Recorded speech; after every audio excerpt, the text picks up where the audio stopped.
Is this working?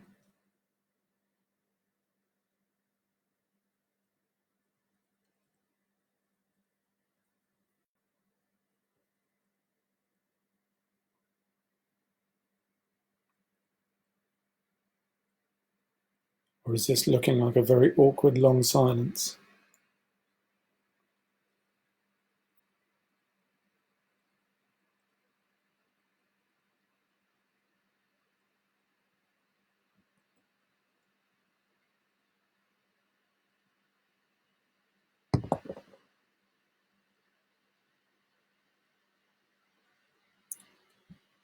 Somebody's just messaged. Can you hear? Does that mean you can hear me? I'm afraid I'm a novice at all of this stuff. Okay, good. We'll start then. My name's Michael Yousif. I'm a consultant psychiatrist at the John Radcliffe Hospital, and I work in the Women's Centre and the maternity service specifically. Thank you to the Maternity Voices Partnership for inviting me to speak.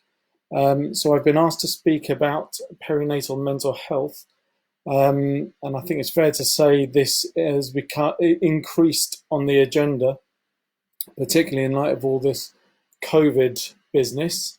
There's a lot of anxiety out there, so I thought we'd hopefully have a helpful discussion around how to manage one's mental state at this time. I've already been given a list of questions, so how I thought I'd structure this is use some of those questions to introduce the topic. That probably gives me enough, around 20 minutes worth of material, and then I'm very happy to take questions as they come up. So please do fire them at me. Before I dive into the perinatal specific context, I thought I would just break it down at the very basics and just say what mental health problems are. So I think it's helpful to think about them in two ways. One is mental health problems can manifest in mental illnesses or mental disorders. Those are two interchangeable terms. And then there's other forms of psychological distress that all human beings experience at some point in life. And those I refer to those rather dryly as non-pathological forms of distress. And it's important to remember that emotions like anxiety and sadness can actually, whilst they're obviously very unpleasant emotions, they're actually usually healthy, adaptive responses to distressing events or circumstances. And actually they serve a function because they usually enable or trigger or facilitate a healthy response to seek change in our circumstances, analogous to the way pain operates for us. If you burn your finger on a hot pan, you're immediately programmed to take your finger away from the hot pan. So I think it's fairly similar. And it's important to bear this distinction between pathological and non-pathological mental health problems in mind, especially at this time of the COVID crisis, because there is a lot of anxiety and fear, and it's important to think about what the nature of what one's problems are. So psychological distress, mental health problems in the broadest sense of the term, can manifest in all sorts of different ways. A generalized sense of stress and tension. It can manifest in what we refer to as anxiety, but that word anxiety is a real umbrella term. Anxiety can take on all sorts of forms. Anxiety around health. Anxiety can manifest in repetitive worries or acts, maybe even akin to obsessive compulsive disorder. There can be a persistent state of tension or worry, and those worries can be about something very specific, or it can be about anything and everything. That state of tension and worry can be free floating and persistent, or it can arise in discrete episodes, which we might refer to as a panic attack. And there's anxiety in the form of reliving one's trauma if somebody has suffered that in the past. Psychological distress can also result in mood disturbances, sadness, misery, mood instability. It can also result in physical sensations, and this is where the split between mind and body, mental and physical, really becomes quite blurred. And I actually think it's rather unhelpful to think about our experiences as either physical or mental, because there's often a very big overlap. And the physical or somatic experiences of distress can be pain, headaches, increased fatigue, difficulty sleeping, appetite, and a whole lot more. One of the first questions I received was, and I think this is probably pertinent to lots of people, is how do I know if I have perinatal depression or anxiety? So the bottom line is when someone's psychological response becomes more extreme than it usually would be, that might be the first sign that somebody's developing a mental illness. Now, the perinatal aspect to this is obviously really key. It's important to know that the types of mental illnesses that women can experience during the perinatal period are the same as any adult, male or female, can experience throughout their life. The reason why some disorders like depression have specific terms around the perinatal context, like postnatal depression or postpartum psychosis, is because the risk of the mental illness, the impact of it in the individual woman and her family, are very different and unique to that context. And from a clinical point of view, the medication management in the perinatal context is very different because of the exposure of the baby to the drug, either in utero or through breast milk. So indicators that somebody might be developing a perinatal mental illness might include the severity of the negative emotion. That's probably the most obvious one. The other key thing to look at is the impact on daily functioning. If one is ill, it usually means you can't do stuff the way you used to be able to do it. I mean, everyone's been ill at some point in their life. Imagine if you've got the flu and you're laid low for a few days. Mental illnesses are just the same. If somebody, because of the intensity of your distress, you're less able to attend to your daily care, less able to go to work, less able to attend to childcare, whatever, you're disabled by it in some way. That impact on your daily functioning is usually indicative of maybe being ill in some way. And that might contrast with, say, somebody who is feeling desperately sad or miserable or unhappy, but is still able to continue with their daily life nevertheless. The other key thing around mental illnesses is to think about coping mechanisms. So when somebody is facing any sort of adversity, people deploy coping mechanisms. And those coping mechanisms can be put into two broad categories. This is slightly simplistic, but bear with me. It's just helpful on a pragmatic level. There are adaptive or otherwise constructive and healthy coping mechanisms, say something like exercise or music or art or socializing with friends or reading or meditating, mindfulness, whatever. Those are what we would normally deem as healthy and adaptive coping mechanisms. But there are also unhealthy, destructive, and or maladaptive coping mechanisms. And these might be a consequence of somebody's distress, or they might be one of the aspects of somebody's mental illness. Examples of those destructive, unhealthy coping mechanisms might include substance use, drinking heavily, smoking heavily, taking drugs. It might even include something as extreme as self-harm on a regular basis. Lots of people who self-harm do so because actually in that moment it's helpful. So if somebody has been cutting themselves on a regular basis, it's because that act of cutting helps them in that moment. It might release the tension, or it might help them feel something in moments when they're very distressed and they're unable to feel anything, and pain is the most real thing they can experience. And people often find it quite a grounding experience. So whilst those acts are undesirable, that it's important to acknowledge that they may actually confer some benefit, however brief that benefit might be. So those are usually the signs that somebody is developing a mental illness, and that might be if any of those things arise during someone's pregnancy or shortly after they've had a baby. That might indicate a perinatal mental illness.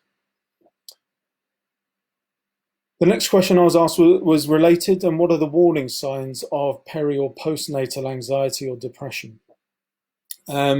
So to give an example, I think it would be good to highlight the differences between a condition called baby blues, which hopefully many people will have heard of by now, and the difference between baby blues and depression and normal sadness.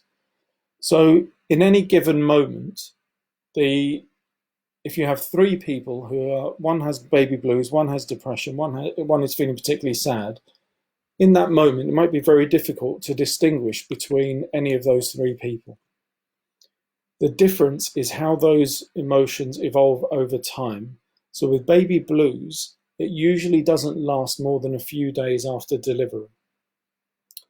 There is a very prominent sadness, there's a very prominent mood instability, and it might have arisen very acutely as soon as the baby was born or within a few hours of the baby being born, whereas depression evolves more slowly over time and will by definition persist for a much longer period.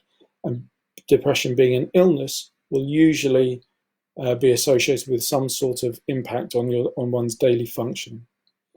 And that sense of sadness, which can arise in it for any sort of reason, depending on the individual, often due to life circumstances or events. That sadness is a negative emotion that individual carries with them, but they're still able to carry on with their day-to-day life usually, and it's not usually associated with any changes in their level of risk. It's important to be aware of what we call the red flag signs of mental illness in the perinatal period. Those are signs of particularly severe illness, and that might include postpartum psychosis. So if you or anyone you know is presenting with these features, it would be really important to get help urgently. And it might be families or partners or friends who are noticing these features before the woman herself. And there are three main red flag signs. One is a sudden change in one's mental state. So the reason why that's a red flag is because postpartum psychosis is different to other forms of mental illness in that the woman suffering it can become very ill very quickly in a matter of hours. So once somebody might be feeling reasonably okay, maybe a little bit anxious or feeling low, but manageable in the morning, and then by the evening, there is a florid change in their mental state in which they are behaving completely out of character, and there are grave concerns about her safety. The second red flag sign is around thoughts of violent self-harm. As a rule of thumb, women hurt themselves more than men, but men kill themselves more than women. One of the main reasons why that is because when a man hurts himself, he usually deploys a more violent method. And how we define violent in that context is usually jumping off a height, using a weapon, or something very dramatic like that. The non-violent means of self-harm are superficial cutting or overdosing with medication. So if a woman, especially after delivery, develops thoughts of violent self-harm, that would be a red flag sign and would require urgent intervention. And the third red flag sign is all-consuming feelings of estrangement and separation and disconnection from the family or from the baby. Now, everyone who's had a baby is at some point going to think that they are not good enough, they're not doing things right, or they're feeling maybe a bit disconnected from the baby. That is a completely normal emotion. What we're talking about in the context of these red flag signs is where that feeling is completely pervasive and all-consuming. And you can see the logic from developing that feeling to thinking maybe the family might be better off without that person. So again, that red flag sign would require immediate intervention. The more specific things about suffering with a mental illness during pregnancy and postnatally, the things that very often come up in my clinic, one of the things is around bonding with the baby, whether it's the unborn baby or the delivered baby postnatally.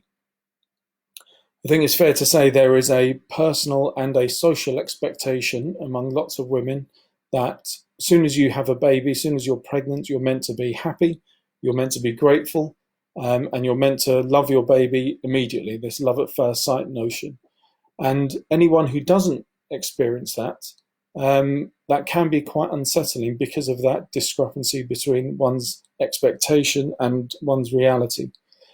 Delayed bonding is not a sign that there's something wrong with you. Some people just take slightly longer to bond with their baby than other people, whether that's during pregnancy or postnatally. If somebody is suffering with a mental illness like depression, that can obviously impact on one's bonding with the baby, but that would usually be associated with lots of other features and symptoms of the illness itself. If a woman is otherwise feeling relatively okay, but is just experiencing this delay in their bond, it's really important to acknowledge that that is obviously very upsetting and it is distressing, but it should be normalized and validated, and it is something that can be worked through, and the vast majority of women will comfortably work through that perhaps surprising development in their journey to motherhood. So it's about normalizing that, validating it, and paying it sufficient attention so it is addressed rather than ignored or buried. The other thing that often comes up in the maternal context is the delivery itself. So obviously this is more of a pregnancy issue, or it might be related to, if it's in pregnancy, it is more often related to a previous delivery. And again, it often boils down to this discrepancy between expectation and reality. Lots of women have a plan around their birth, what they would like to have, and things don't always go according to plan. And that can precipitate a significant degree of distress in a woman, even if objectively, from a clinical perspective, the delivery may not appear to be traumatic from the doctor's point of view, but it is experienced as traumatic or experienced as a highly distressing delivery by the woman herself. And that is the key angle to focus on. It's how was it experienced rather than how does it look on paper. Now, if somebody has a distressing experience in their delivery, it doesn't necessarily mean that they're immediately suffering from post-traumatic stress disorder. It just means that something needs to be done. And again, it is about normalizing, validating that person's experience and understanding what needs to be done about it to help that person come to terms with it, accept it, and be able to carry on with their baby, with their family, so that it doesn't impact too negatively on their day-to-day function.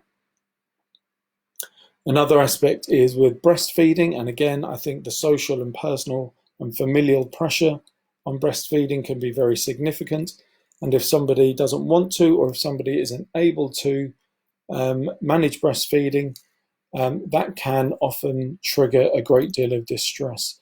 And again, it's important not to pathologize that, not to think of that woman going through that difficulty as suffering with any form of illness, but it is something that needs to be addressed and validated. And she might even need some professional support to help her come to terms with that. One of the questions was, how do I cope with overwhelming feelings and hormones with a new baby? I'm afraid I'm probably not an expert. At least half the population of planet Earth are probably more expert on that than I would be. Again, it's not something that necessarily needs to be pathologized or something that you need a psychiatrist to help somebody deal with. That would probably be in the territory of friends and family, and time, just supporting somebody in that adjustment process. The journey into motherhood, into parenthood, can be a very rocky one, and it is not plain sailing for everyone, whether you're a father or a mother.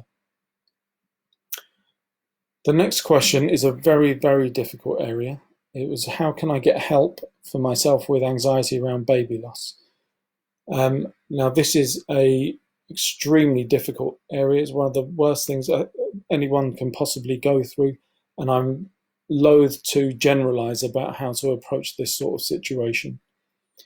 That said, obviously, we have the advice that would be given is that it is essential that if you are pregnant again after baby loss, that your maternity team know about this.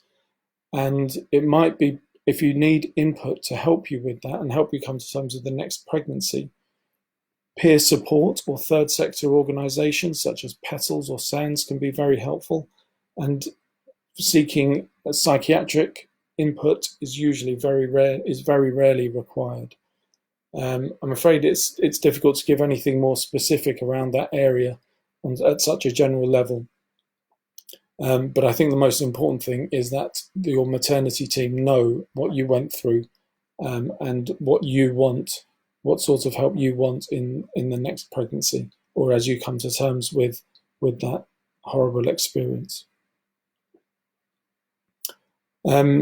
The next question was a much more practical one. Is what can people do if they're waiting for help, but the wait is quite long, in order to gain help or gain some stability? And this links with one of the most important messages, I think, around mental health, or managing one's mental health, is that self-help and self-management is absolutely essential, whatever the nature of the problem. This message is, if you're only going to take one message, this is the one to take. Treating mental health problems is not the same as treating, say, an infection. Hopefully that goes without saying. This is not something where you can just sit and take a tablet and wait for the tablet to do the work. It requires, overcoming mental health problems requires a lot of effort and a lot of hard work, and some very challenging processes might need to be undertaken. And self-help, what self-help interventions are necessary will depend on the individual. And they might include lifestyle modifications where possible, maybe something to do with one's relationships, work-life balance, taking more exercise, dietary modification, whatever's relevant and possible for that individual. Substance misuse would need to be addressed. That hopefully goes without saying. Optimizing sleep with sleep hygiene measures, maybe reducing the amount of sleeping tablets one is on. Another key aspect to self-help is about developing healthy coping mechanisms.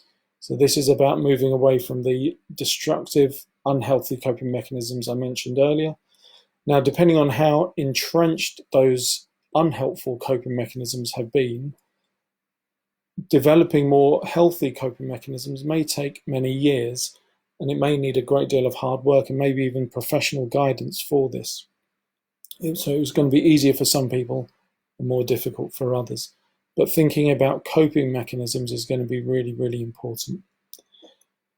Another aspect of self-help, and I think this comes up a lot in the perinatal context, I see a lot of women who are very anxious about their delivery, or in the current context, in the COVID crisis, dealing with all the anxieties and fears around the risk of infection and the impact on the baby, and what's going to happen postnatally. One of the most important things to deal with anxiety is to accept uncertainty of the situation. One of the main drivers of anxiety is the pursuit of certainty. So when it comes to, say, one's delivery, or looking for definitive answers around the COVID-19 crisis, those guarantees of a safe delivery, or the guarantees of of your baby's risk in the COVID-19 crisis. It's just not possible. And finding a way to accept that uncertainty is almost a shortcut to achieving that sense of stability again. And one can let go of that pursuit of certainty, which is a Sisyphean struggle where the certainty always remains elusive, and it's that chase that drives a lot of the distress. Now, accepting uncertainty is a lot easier said than done. It may need some professional input, some psychological input. You may be able to do it from various self-help manuals. It may just be a different perspective, or, as I say, it may need a lot of hard work. And that's something that you could discuss with any healthcare professional about finding ways to do that. Giving yourself time is the other really, really important intervention. If you're suffering with any form of mental health problem, it's usually been building up over a period of time, and there's very rarely an overnight solution. And giving yourself time is going to be essential.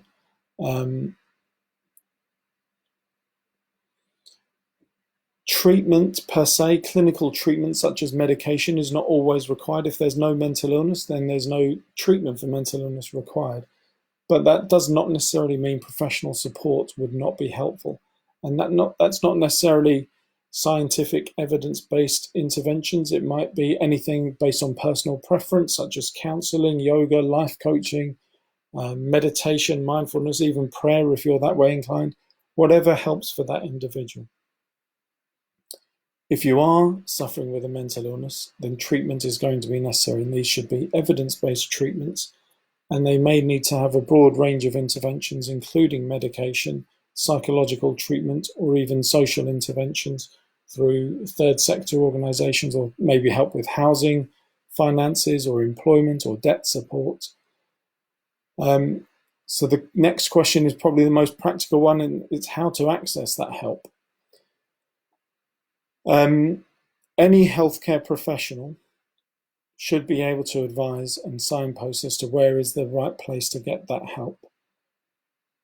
Your midwives, your health visitor, social worker, GP can usually help identify if there is a problem that needs addressing, and would usually be able to signpost you to the best place to get that more detailed assessment as to the nature of the problem. And that detailed assessment might come from a psychiatrist or a psychologist or some other related healthcare service. And on the basis of that assessment, the appropriate treatment plan should be able to be prescribed and hopefully be made available in a timely manner. If psychological therapy is indicated, that usually comes with a frustrating waiting list. But it's important to know that anyone who has been referred to a psychology service, if you are pregnant, you are prioritised on the waiting list. Most adults would normally be waiting a few months for psychological therapy, but pregnant women and postnatal women are mandated to wait no more than 6 weeks to start their psychological therapy. And it is important to bear in mind offers availability of support from the third sector. There are lots of peer support groups, some charities such as Mind or the Oxford Parent-Infant Project or Action on Postpartum Psychosis. All of these would be extremely helpful. The final pre-prepared question I had was around medication. Are anti-anxiety and antidepressant drugs safe to use in pregnancy and when breastfeeding? That's a very, very reasonable question. I'm afraid I always answer that question in the most annoying way possible, in that it's the wrong question being asked. It's not about whether something is safe. It's about, the question is, are the risks of these medications worth taking? And that question applies to actually any treatment in pregnancy. What is important to know is that, firstly, the absolute risk of something bad happening to one's baby because of exposure to these psychiatric medications is usually low. There are 1 or 2 drugs that come with a higher risk, and you could discuss them with your doctor. But most of the drugs used for mental health problems come with a low risk, but that risk is still higher than 0. So it's really important to have a discussion with your doctor about the nature of that risk. And actually, there is a lot of limited science out there, because we can't do proper full-blown experimental research in pregnant women for obvious ethical reasons. So it's about understanding that probably low risk, but accepting there is a degree of uncertainty. Now that risk also needs to be weighed against the risk of not taking the medication. And that risk might be mum's mental health deteriorating, and what might the impact of her poor mental health be on her and her family. So weighing up those 2 uncertain risks is really key. And because that's usually such a grey area, there is very rarely a black and white obvious answer. You're usually weighing up one option that's not ideal against another option that's not ideal. It's not about weighing up good option versus bad option.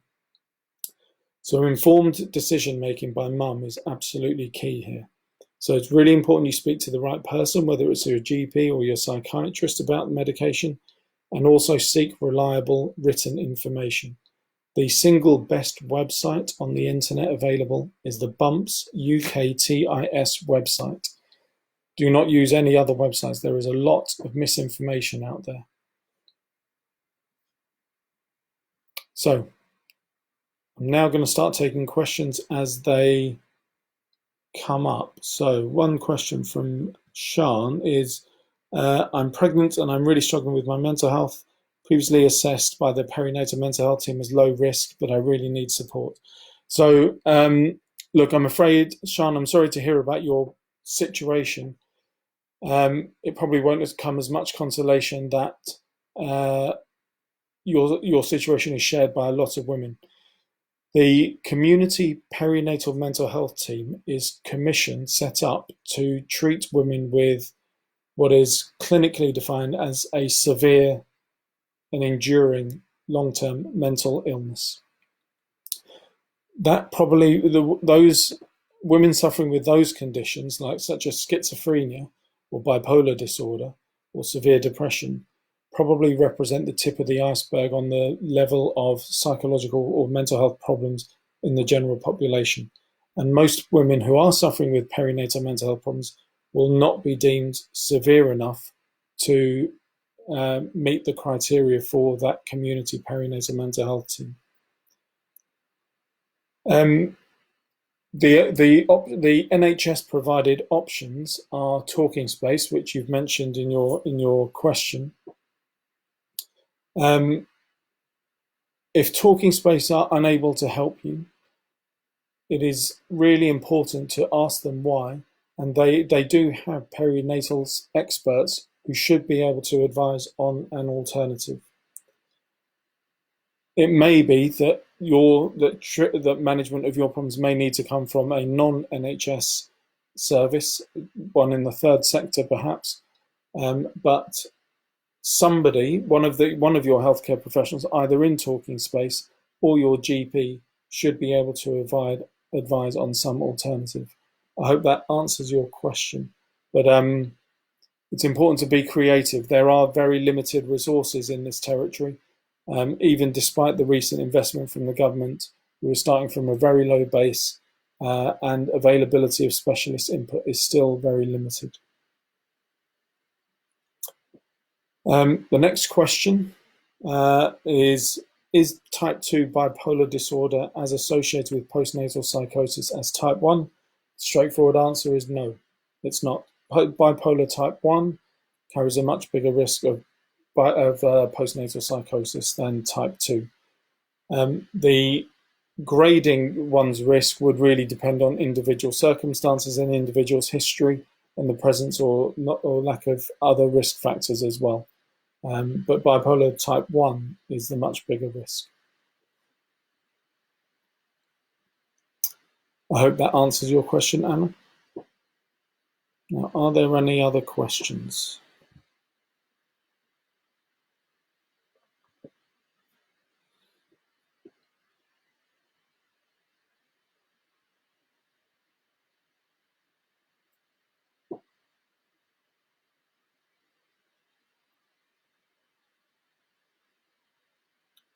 Well, either there aren't any others or I'm not working the Facebook well enough.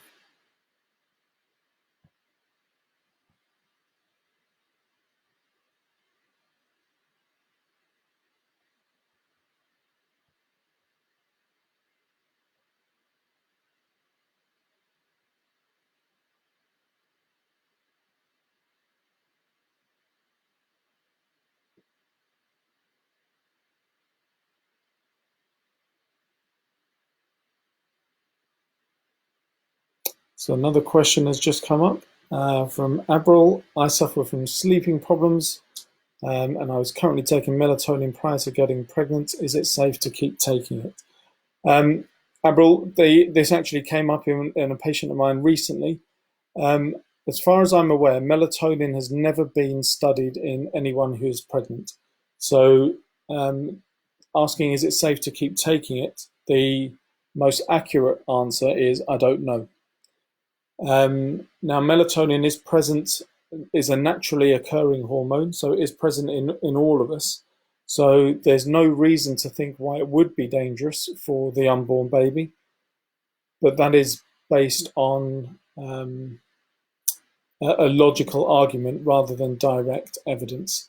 If you want to keep absolutely safe, then the safest option is to not take melatonin. I appreciate that would have a knock-on effect on your sleep, but we just don't know anything about melatonin in pregnancy.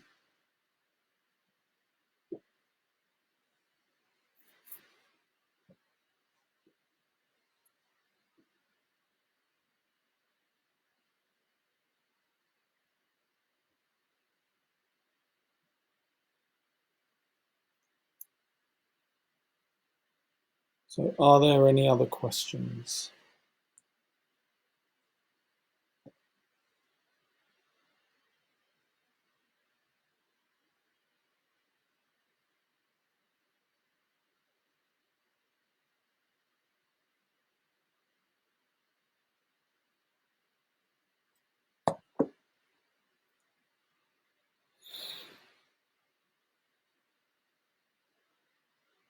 Just give it a couple more minutes in case anyone else has any questions they want to type in.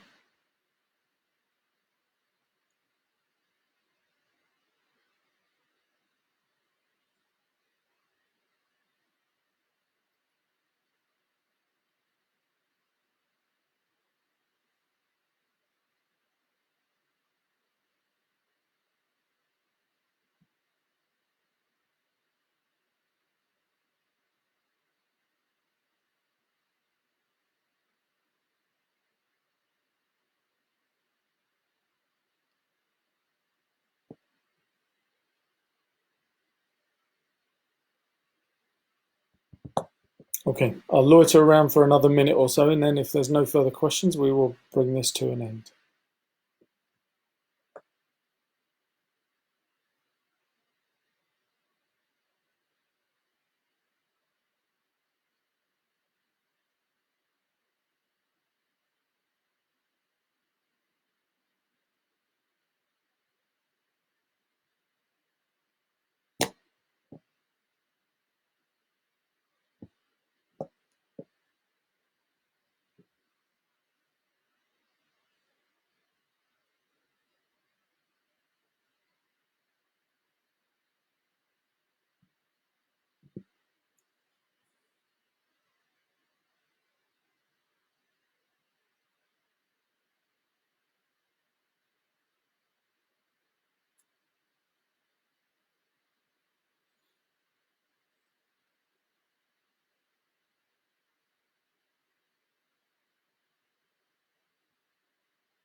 Okay, if there's no further questions, I don't think there are any others. I will bid you all goodbye. Thank you very much for taking the time to listen, and I hope that was some help to you.